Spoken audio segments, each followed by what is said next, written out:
Wow, it feels weird recording now. But hey guys, I'm back. MtDanny here. And yeah, I've been gone for a long time, but the reason is I've been really sick. In the last week, I couldn't talk. My body was hurting. So I didn't feel like driving, taking pictures or anything because I was just gone. And also like Thanksgiving passed and a lot of stuff was I was busy. A lot of stuff was coming up, so I couldn't really record much. And the FK7 video is taking me longer than expected. And since I got sick, I couldn't really record or anything. But it's gonna be a part one and part two type. And I'm really excited to show that video because I've been working on it really hard. It might not be the best video, not the best at editing, but it's something that, a farewell to the FK7 that led me to the more legendary FL5. But anyways, how you guys been? I've been gone. Right here, we got a first official mod from PRL on the Civic FL5 Type R. And I'm excited, it's been a while since I've done a project. And yeah, let's get to it. But before we get into the installation, I'm gonna do a giveaway, my first giveaway. I don't know on this channel or on my Instagram, but I'm gonna be giving away, not this one, but this motor mount for street for the 2016 Civic. And yeah, if you like to mod your car or you need a motor mount, I'm gonna do a giveaway.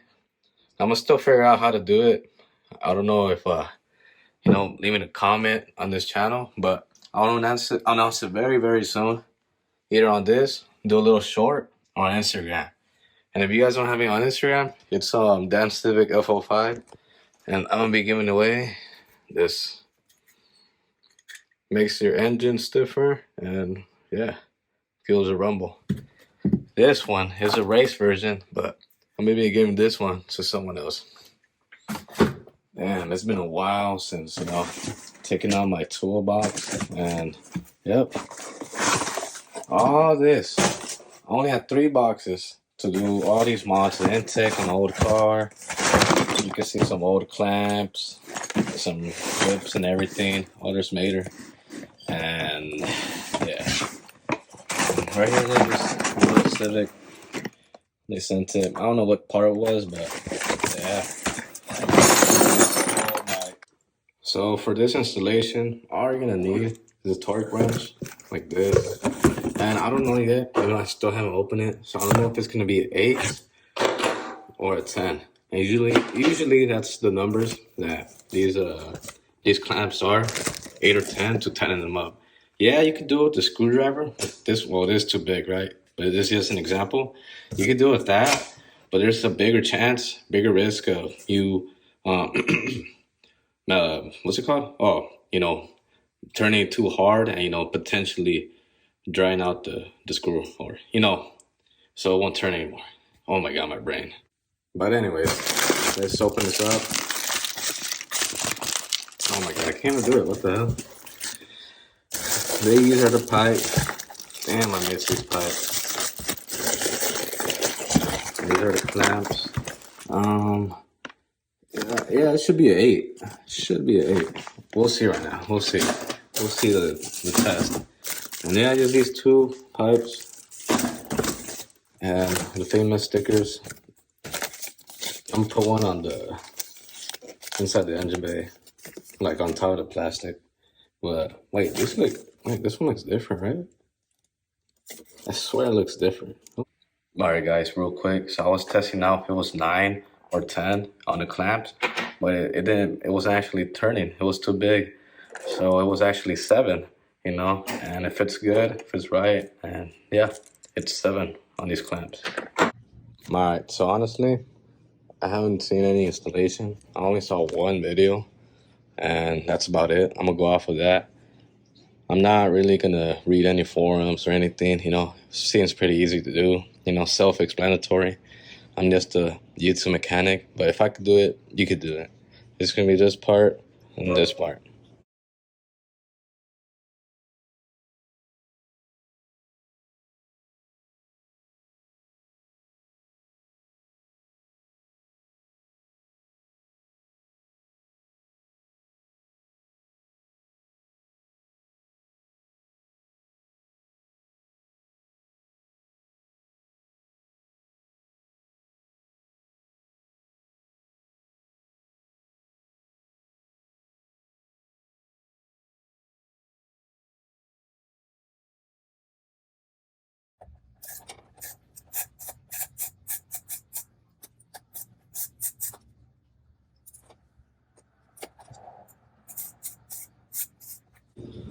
So I just untighten all the clamps right here, and it's not a 7 for this one, so I didn't want to find the time to figure out. I think it's a 6, right? But I use a screwdriver, which is bad, honestly, because if you use a screwdriver, yeah, you could untighten them, but this could happen to you. What I was saying, can't unscrew it anymore.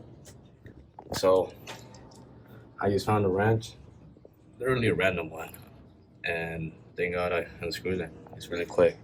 But I think they're a 6. All right, and the new ones are a 7. Also, you're gonna need this pliers to take off this. Where is it? Oh, the hoses right here.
This, because to remove this, we need to squeeze this little clamp open and pull it out the same time. You'll see right now.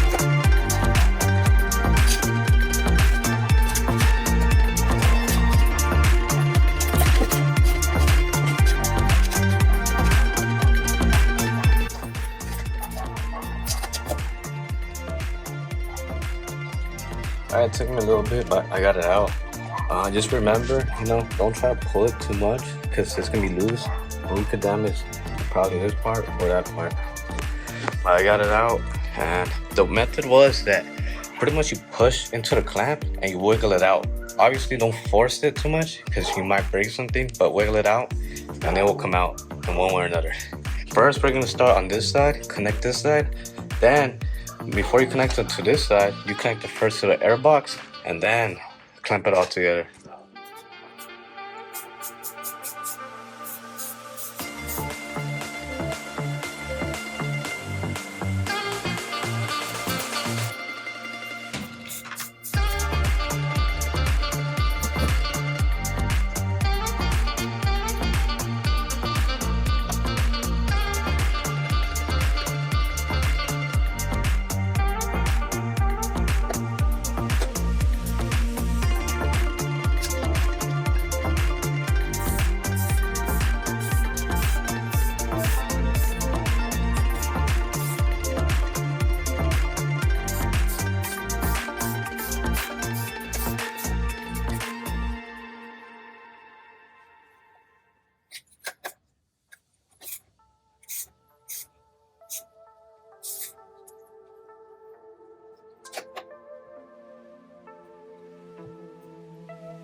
All right, guys, I'm finished, all done, and it was like an hour, you know. Right after I finished, I want to go eat real quick because I was very hungry, but I am done. I know the clamps, yeah, clamps placement for the screws are not in the hidden spots, but I'll fix that later. Let's turn it on and see if there's a loud difference or not. I'm not expecting that much horsepower or anything, honestly. I just feel like you hear more of the intake, more of the noise, the turbo and everything. This isn't really a big mod. It's just allowing for the air to travel more smoothly and faster into the inlet than to the turbo. So yeah, it's just a little mod, you know. But I'm glad I get to see this, the PRL, every time I open the hood. I missed it.